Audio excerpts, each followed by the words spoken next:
Кету в Накшатре Пурва-Бхалгуни и прошлая жизнь. 11-я Накшатра Пурва-Бхалгуни расположена в знаке Лев, планетарный владыка Венера. Главенствующее божество Бхага – бог удачи. Символы Накшатры – передние ножки кровати, качающийся гамак, камин, шивалингам. Желание Накшатры – иметь лучшую долю среди богов. Пурва-Бхалгуни – это плоды прошлой жизни. Накшатра связана с плодами наших действий в прошлой жизни и нашими предками. Плоды наших собственных усилий и усилий наших предков видны через то, что передается по наследству, и в конечном счете через наших детей, становясь нашим будущим. У человека могут случиться блестящие события в его жизни, или наоборот, если у человека нет заслуг в прошлом и древо предков не плодоносит, то и в этой жизни тогда плоды, которые он унаследует, будут соответствующими. Символ гамак представляет матку. Находясь в гамаке, человек ощущает, что находится в чреве матери. Это спокойное, умиротворенное место, где человек отдыхает 9 месяцев. В этой накшатре человек как бы возвращается в утробу своей матери и чувствует наибольший комфорт. Символы кровати, камин – это самые уютные и романтические места в доме, ассоциирующиеся с отдыхом, сном, занятиями любовью и приятным времяпровождением. Шивалингам – это союз Шивы и Шакти, представляющий божественную производящую силу и наделяет образовавшийся союз и последующий акт творения сакральным смыслом. Бхага – бог удачи, материального блаженства, секса, похоти, романтики, любви и отдыха, бог наследства и контрактов. Животное – самка крысы. Крысы – самые умные и смышленые животные. Они способны найти выход из витиеватого лабиринта или распутать головоломку. Крысы также очень чистоплотны, но сексуальное влечение и стремление к удовольствию у них огромны. Они постоянно что-то грызут. Крысы также являются переносчиками заболеваний. В прошлой жизни человек тратил деньги вслепую или был слеп, когда дело касалось его любовных отношениях. Вокруг него могли происходить вещи, на которые он просто закрывал глаза. В прошлом с ним случились финансовые потери из-за связи с падшими женщинами. В какой-то момент травмировал глаза. Это могло быть даже просто укус комара вокруг глаза. В старости могла возникнуть куриная слепота. Любил подмигивать. В какой-то период своей жизни был обожжен каким-то предметом случайно своим отцом. У человека был внушительный, авторитетный для него отец, с которым возникали разногласия. Человек обожал тусоваться и устраивать вечеринки, иметь сексуальные союзы. Для него секс и сексуальное выражение было способом познать божественность и наслаждался всем, что могла предложить жизнь. Мог иметь менталитет Бога, считая себя божеством. В доме могли быть статуи льва или роскошные львиные шкуры. Любимое место в жизни человека была постель. Он мог есть в постели, предпочитал делать свои дела, расположившись в ней. С удовольствием мог вздремнуть в любое время дня. Человеку важно было хорошо выспаться, тогда его дела ладились. Около постели всегда был кувшин или стаканы с водой. Человек мог быть ленив. Постель была часто не убрана с различными посторонними вещами на ней. Прилив энергии приходился на ночное время суток. Ему нравилось есть соленую, жареную или нездоровую жирную пищу. Но также мог стать вегетарианцем или иметь проблемы с желудком, что заставило его придерживаться какой-то определенной диеты. Любил сидеть на диване около камина в расслабленном состоянии и делиться своими историями, легендами, когда собиралась вместе вся семья. Человек обладал великолепной речью и любил выступать, был наделен мудростью и хотел поделиться ею с младшим поколением. Человек имел очень много терпения к детям и имел дар прирожденного учителя. А ночью возле камина любил побыть наедине со своей любимой. Человек был очень творческим, обладал актерским искусством и прекрасно танцевал. Мог быть плодовитым писателем или интересоваться авторством и литературными произведениями. Блестяще исполнял роль свахи не только в любовных делах, но и в бизнесе. Был приглашенной дружкой на свадьбе и близким другом новобрачным. Или мог быть лучшей невестой в период помолвки. Но само бракосочетание могло долго откладываться. Возникали какие-то задержки и нестабильности в отношениях. Также у человека могло быть нежелание брать на себя супружеские обязательства.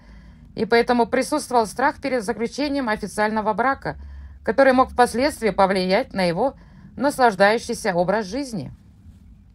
Своего партнера или родственную душу мог встретить во время путешествия. Человек хорошо себя чувствовал во время поездок за границу. В этот период он мог заключать много союзов и торговых контрактов, находясь на курортах или в бизнес-отелях. Был успешным переговорщиком в соединении полярных противоположных миров. Он любил творить, соединять противоположности, расширяя творческие горизонты и тем самым достигая пика наслаждения. Мог вступить в партнерский брачный союз для достижения какого-то грандиозного результата. В такие контрактные отношения, как, например, продюсер и знаменитая актриса, агент и прославленный спортсмен. Но ему было необходимо быть более осторожным с энергиями союзов, будь то ментального, эмоционального, духовного или физического союза, так как мог впасть в созависимые нездоровые отношения.